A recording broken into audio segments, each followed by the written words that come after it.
Vamos a darle la bienvenida ya al ex procurador anticorrupción, Cristian Salas, con quien vamos a hablar de este enfrentamiento que se viene dando en los últimos días entre el Ministerio del Interior y el Ministerio Público, que es una situación nunca antes vista, no a estos niveles, ¿no? En donde ya las mismas cabezas de estas instituciones salen al frente para, de alguna manera, responderse y atacarse mutuamente. Esta es una situación.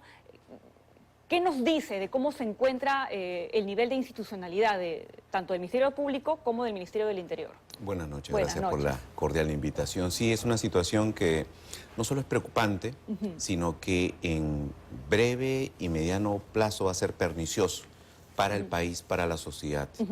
El hecho de que los titulares de diversas entidades, sea presidente de la República, ministros, fiscal de la Nación, presidente del Poder Judicial, JNJ, es decir, tengamos a las cabezas de las instituciones enfrentadas, investigándose, procesándose o denunciándose entre ellas, lo que genera es no solo una evidente falta de sistematización, o sea, el sistema no está funcionando, a tal punto, solo un ejemplo, que la Fiscal de la Nación abandona una mesa de trabajo importantísima para poder coordinar roles institucionales en la investigación con la policía y deja en el aire algo tan urgente, que es la investigación del delito. Y de eso justo tenemos un bye de la fiscal Delia Espinosa, porque ella ha salido al frente para explicar por qué es que se retira de esta mesa de trabajo, que ha sido de hecho el punto que le ha servido de argumento para que el Ministerio del Interior presente una denuncia. Vamos a escucharla.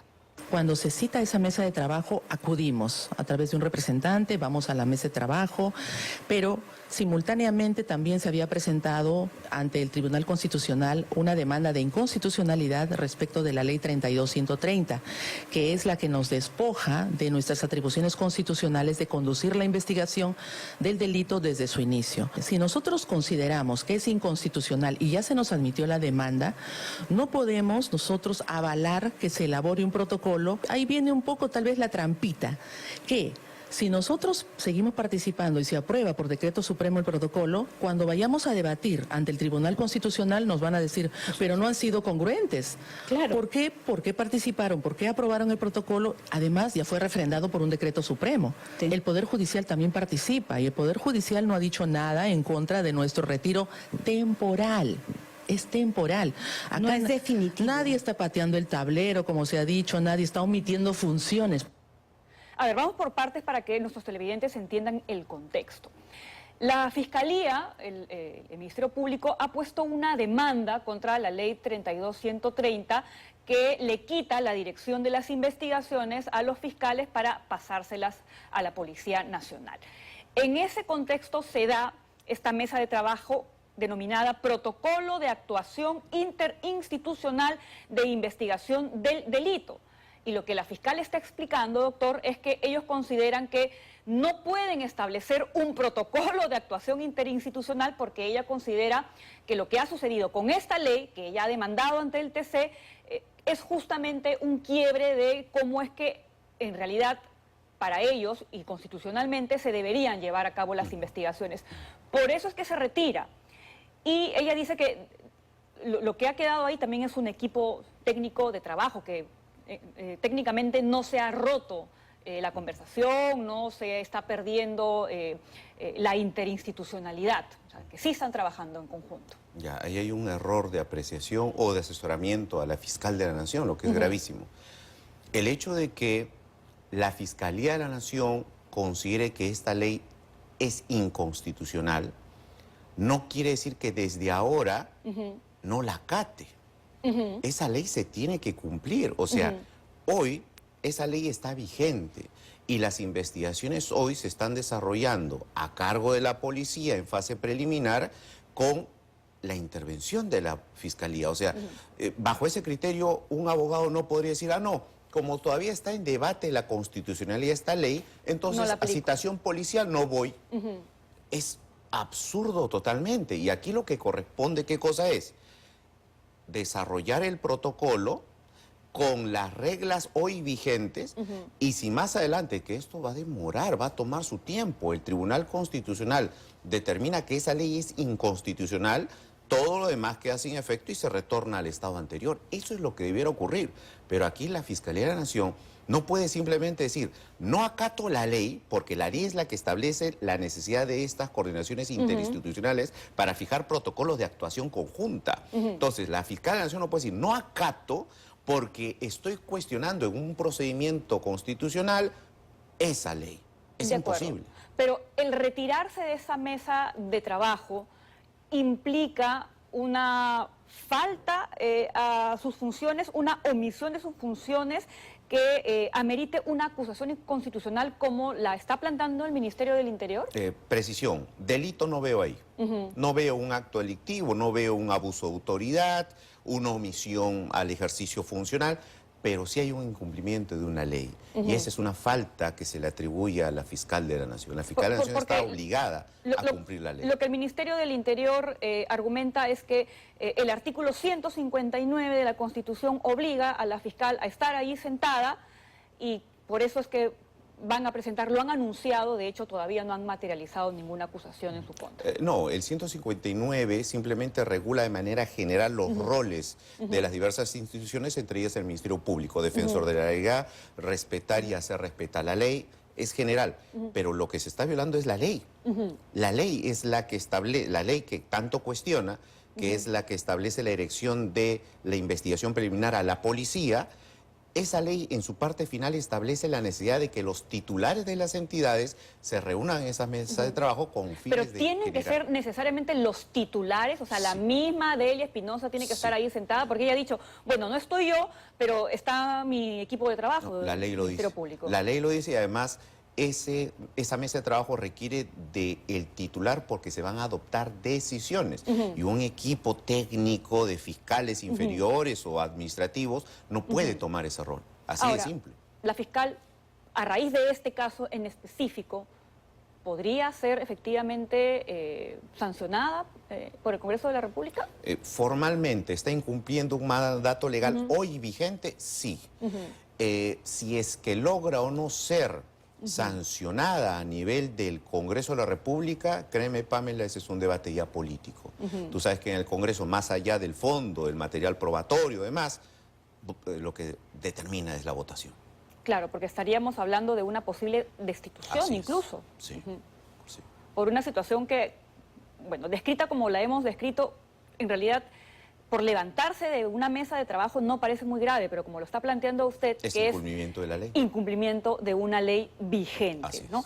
Ahora, el fondo del asunto, que es el que está planteando la fiscal de la Nación, es que ellos consideran que en realidad no son los policías quienes deberían conducir de manera preliminar las investigaciones, ¿no? Por eso es que han planteado esta denuncia ante el Tribunal Constitucional. Y ¿esto es así? O sea, ¿es adecuado, es correcto? Porque la ley está efectivamente y debería cumplirse. Y yo coincido con el fondo. O sea, yo tengo claro que en este caso, al abandonar la mesa de trabajo, la fiscal de la Nación ha incumplido la ley. Eso lo tengo claro. El fondo, y no me queda otra que coincidir con el Ministerio Público, porque desde la teoría del proceso, estamos hablando ya de doctrina legal, formación de abogados, el titular de la acción penal, el que lidera la investigación y, por ejemplo, dice, a ver, este hecho que se está denunciando es robo y no hurto. Este hecho es lavado y no es corrupción. O sea, quien tipifica no puede ser un policía, es un hombre formado, una mujer, un hombre formados en derecho. ¿Ya? Entonces, esto es clave porque el primer acto que se hace cuando se recibe una denuncia, se inicia una investigación, es la tipificación. Lo otro es la estrategia de la investigación de campo, donde a la policía nunca eso se le limitó y la policía siempre ha desarrollado la investigación de campo. ¿Qué cosa es la investigación de campo? Ir a, por ejemplo, hacer la constatación, hacer inspecciones, verificaciones, incluso hasta tomar declaraciones, la labor de los pesquisas y demás. Esa labor es propia de un efectivo policial porque ellos son formados en procedimientos de criminalística, de estudio de escena del caso, de la escena del suceso, de escena del crimen. Un fiscal no. Pero entonces, ¿qué ha fallado acá? no ha fallado la norma, no ha fallado la ley. Lo que ha fallado son los titulares de las entidades que no han podido estos protocolos institucionales conformarlos y materializarlos. Y en la práctica, Pamela, por experiencia te digo, han habido disputas entre fiscales y comisarios, policías, no por el control de la investigación, sino por saber qué hacer. Entonces, un policía decía, no, detengo acá. Oye, ya está bien, pero este delito no es grave, no tiene pena alta, no hay flagrancia, tienes que liberarlo. Y esas disputas son las que finalmente han terminado en esto. Una norma, a mi criterio, que no era necesaria porque aquí lo único que bastaba era establecer roles, no indicar que aquí un ente subyuga al otro, está por encima del otro, sino que trabajan en conjunto. Organizarlos, eso es lo único que faltaba. Lamentablemente esto derivó en esta norma que hasta el momento está vigente y hay que respetarla y acatarla. ¿Y los fiscales podrían negarse a entregar carpetas fiscales a la policía para que ellos continúen con estas investigaciones, al menos en estos primeras etapas?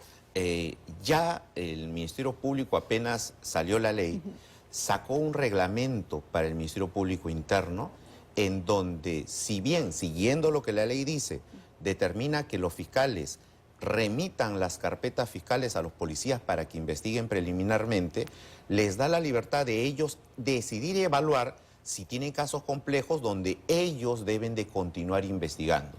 Ojo, se cumple la ley parcialmente, pero se añade algo que la ley no establece, que es que el fiscal tiene la posibilidad de decidir qué carpetas manda a la policía y cuáles no. Ahora, hay una génesis de eso, y usted la ha descrito bastante bien, ¿no? Porque, claro, la policía hace un trabajo que uno puede pensar que es impecable y efectivamente atrapan a los delincuentes, y cuando el Ministerio Público valora los hechos y contrasta con los delitos que supuestamente ha cometido, no es suficiente y los liberan, ¿no? Pero eso de cara a la población obviamente causa incomodidad, fastidio y busca un responsable. Sí, pero bueno, la justicia y la ley se tienen que respetar incluso con disconformidad de la población. Suena duro, pero es así. O sea, las leyes están para hacerse cumplir. Nosotros, las autoridades, lo que tienen que hacer es cumplir la ley y tener la capacidad, y por eso es que, por ejemplo, hay audiencias públicas, la capacidad para transmitir a modo de pedagogía la labor de las autoridades judiciales a la población, para que la población entienda que por tal hecho hay sanción, pero no es una sanción alta, que por un simple carterista hay una sanción, pero no va a ser necesariamente una sanción de 20 años. O sea, hay que establecer esa enseñanza, esa cultura a la sociedad también, pero eso es difícil en una sociedad tan convulsionada, donde día a día tenemos asaltos, extorsiones, muertes, violencia. Y lo que queremos es ver a los delincuentes en las cárceles, ¿no? Y no en las calles, ¿no? Entonces ahí no solo, o sea, por eso es importante esto.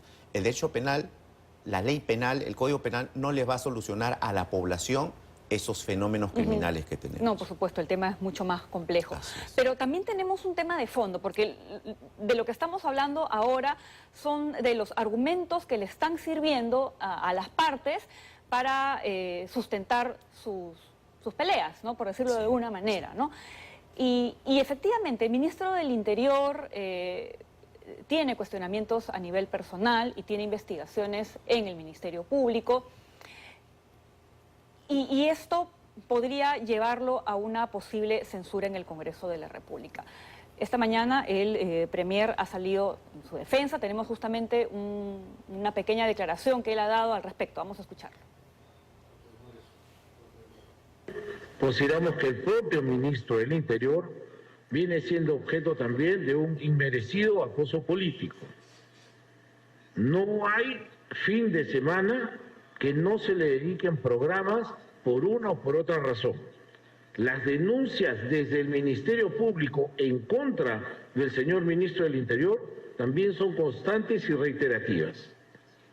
No obstante, nuestro ministro es una persona que hace frente a esas dificultades y trabaja de manera decidida para combatir este fenómeno del crimen. Confiamos que en el Ministerio Público se escuchen las voces que lanzamos desde el Ejecutivo y no se logre concretar la suma de firmas que necesitan para que se apruebe esta moción de censura. Estamos haciendo esfuerzos muy grandes para persuadir a las señoras y señores congresistas para que no adopten esta decisión. Pero hay más, ¿no? Hay más, porque lo que también ha dicho el Premier es reiterar, ¿no?, lo que ya otros miembros del gabinete han venido diciendo en los últimos días, ¿no?, que hay una suerte de intento de realizar un golpe de Estado blanco o blando, ¿no?, y que hay un interés en sacar a Dina Boluarte del poder. Vamos a escuchar también.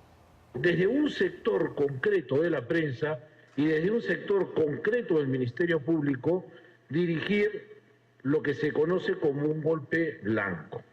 Esto es, ir minando la institucionalidad de manera que se genere un desprestigio tal que al final se pueda argumentar como si se tratase de fundamentos para una vacancia. A ver, vamos por partes, doctor, porque primero empieza diciendo y reiterando esto del acoso político, de las persecuciones judiciales, que el Ministerio Público se ha ensañado con el ministro del Interior. ¿Es así? ¿O es que acaso no hay argumentos como para abrir estas investigaciones a nivel fiscal? A ver, lo primero, creo que para la ciudadanía hoy está claro que hay una pugna de poderes.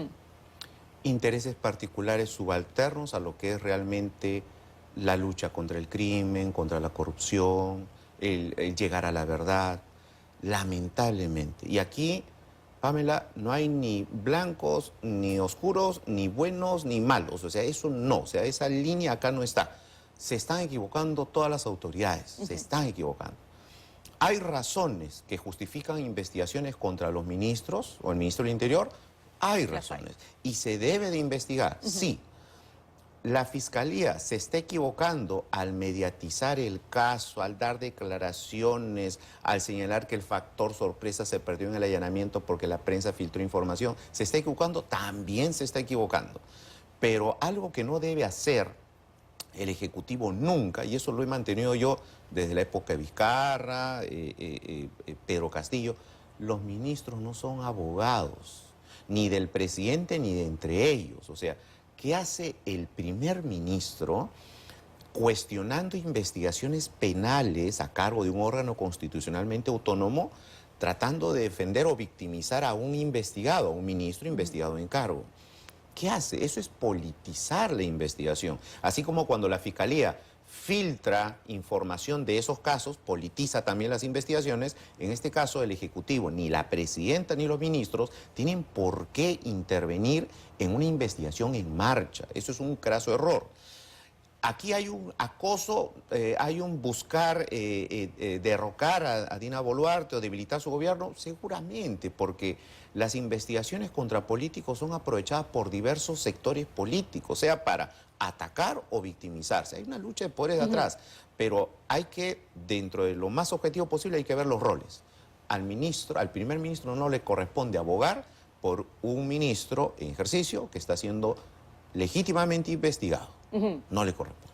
Ahora, este allanamiento en particular, que ha sido efectivamente utilizado también por el Ejecutivo para victimizar aún más al ministro del Interior, ¿se debió dar o no se debió dar? Ya la fiscal de la Nación lo ha justificado de alguna manera, porque ella dijo que ya estaba la orden dada y había que hacerlo, a pesar de que ya era de conocimiento público que se iba a realizar. El allanamiento ha sido utilizado por el sector del Ejecutivo para victimizar al afectado, pero también por el otro sector para decir, uy, miren qué grave está esta situación, saquen ya a este ministro, y debilitar el gobierno de Dina Boluarte. Mira tú cómo se utiliza una misma acción dentro de una investigación desde dos flancos. En este caso, ¿el allanamiento está justificado? A mi punto de vista, no. ¿Por qué? Porque la diligencia de allanamiento es un acto urgente, es un acto inmediato que se da a inicios del conocimiento de un hecho, de una investigación. Hemos visto en diversos casos allanamientos que se dan 1, 2, 3 años después de que los hechos ya ocurrieron.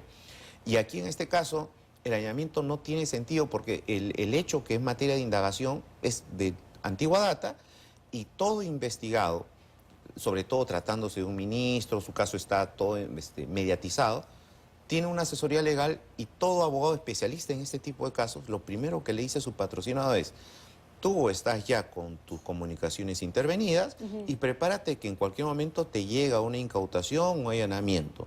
Estate preparado. Entonces, no es que es una diligencia pertinente y sobre todo oportuna en este caso.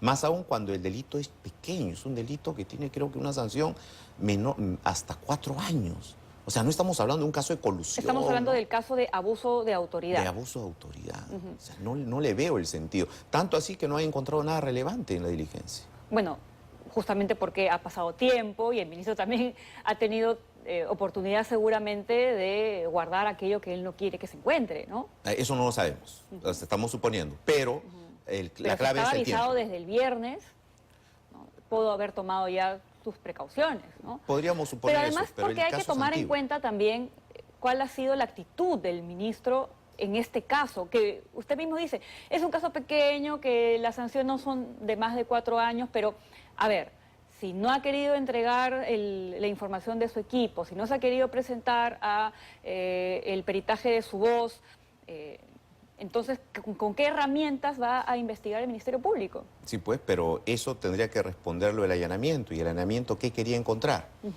El celular no, el celular ya está en la fiscalía. Lo que él nos ha dado es la clave, que es otra cosa. ¿Qué otra cosa ibas a encontrar en su casa o en su oficina?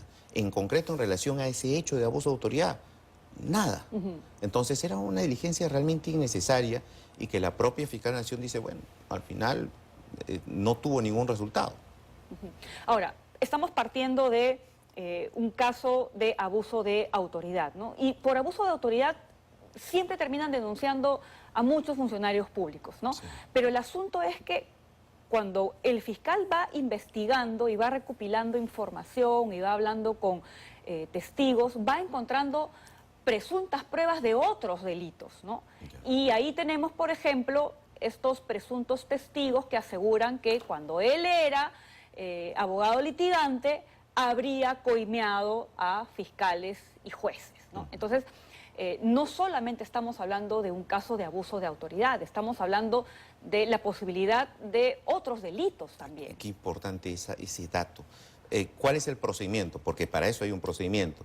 Cuando un fiscal está investigando el hecho A, abuso de autoridad, y en esa investigación le aparece un testigo que habla acerca de un hecho B o C, un tipo penal diferente, lo que el fiscal hace es remite copias certificadas a otra fiscalía para que inicie esa investigación.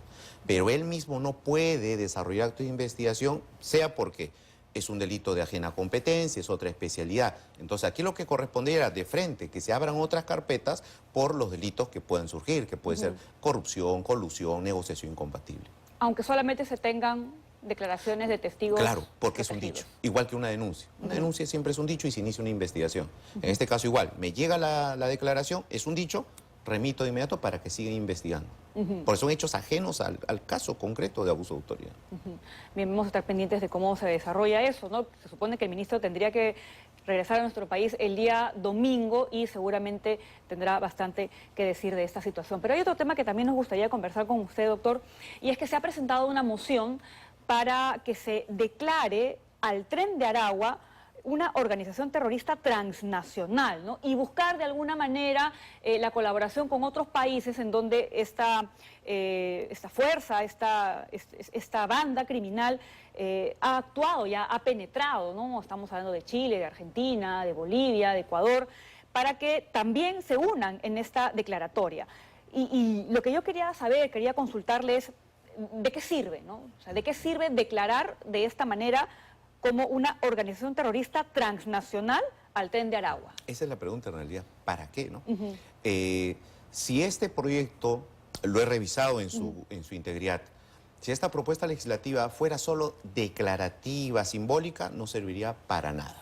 Pero estoy viendo en su contenido que la idea de esto es no solo catalogar como organización criminal al Tren de Aragua, como organización terrorista al Tren de Aragua, que ya es una organización criminal a nivel internacional, lo que se denomina transnacional, abarca y contamina diversos países, sino establecer en un plazo, si no me equivoco, de 180 días, establecer todo un conjunto de trabajo interinstitucional para poder establecer las estrategias y las políticas de cara a enfrentar al grupo terrorista.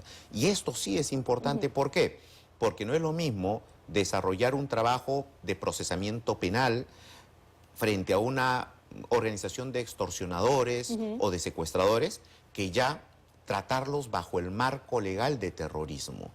Aquí se requiere también inteligencia en esencia, eso es clave, inteligencia, y es lo que ahorita estamos estableciendo. Después de concluido el gobierno de Pedro Castillo, ¿cuántos directores de la DINI hemos tenido? No hay una organización planificada. Y lo otro es un trabajo en conjunto con gobiernos extranjeros. Eso es, o sea, son dos aspectos clave. Si la propuesta va encaminada a eso, créeme que sería importantísimo que se materialice. Ahora, el tema es que hablar del Tren de Aragua hoy es hablar de un gran cajón desastre en donde hay una serie de organizaciones criminales que ya no son necesariamente el Tren de Aragua, que lo fueron quizás en algún momento, y aquí en Panamericana hemos hecho muchísimos informes de cómo ya han aparecido otras organizaciones que se separaron, ¿no? Han aparecido otros líderes, y claro, ¿estamos realmente enfrentando al Tren de Aragua? Eso es lo que también habría que definir, ¿no? Aquí es clave por eso inteligencia, porque inteligencia, ¿qué cosa nos puede decir? A nosotros a las autoridades, lo que la inteligencia le dice es: la estructura de esta organización Tren de Aragua está vigente. Se han escindido, se han separado por luchas de poder, demás, de pronto hay otras pequeñitas, sí, pero la estructura, la esencia ramificada a nivel internacional está vigente, existe, y hay una estructura identificada. Ya, si nos dicen eso, pues luchamos contra el Tren de Aragua, porque no podemos negar que, pese a estar dividido, a haberse subdividido, sigue manteniéndose la estructura. Y es importante luchar contra ella. Ahora, ¿cómo se califica? O sea, porque es bastante gaseoso decir que esta organización es terrorista, ¿no? Porque la definición, el concepto no es único en ninguna parte del mundo. Efectivamente, y en nuestra legislación, y veo que el proyecto lo ha desarrollado bien, en nuestra legislación hay ciertos elementos estructurales o factores configurativos, requisitos para que una agrupación sea catalogada como terrorista. Por ejemplo, el empleo de actos violentos que generen pánico social, que te dejen granadas en la puerta de las casas, en bodegas, conductores de vehículos, genera un impacto social a raíz de un acto violento. Lo otro, desarrollo de delitos en aras de debilitar el Estado de Derecho. Esto se está haciendo. El copamiento de territorios o estructuras también se está haciendo. Es decir, ¿se cumple con esos requisitos en este caso? Sí. Y recordemos que el terrorismo de hoy ya no es el terrorismo de la década de los 80. Estamos en otro contexto. Aquí no hay una afinidad política, no. Aquí estamos hablando de... No se trata de instaurar un nuevo orden social, no se trata de eso. Eso es totalmente ajeno. Acá estamos ante una agrupación que desarrolla actos violentos delictivos, que desestabilizan, alarman a la sociedad, generan pánico y debilitan el Estado de Derecho. Pero otro dato importante aquí también es que identificar a las personas vinculadas al Tren de Aragua no es que ellos llevan un título, un rótulo y dicen yo soy miembro de tal cártel, no. Eso se logra ya en la investigación con sus vinculaciones con los sujetos y las acciones de esa agrupación. Bien, doctor, muchísimas gracias. Bastante clara su explicación, así que también vamos a estar pendientes de cómo le va a esa moción en el Congreso de la República. Gracias. Nos toca hacer una pausa muy chiquita.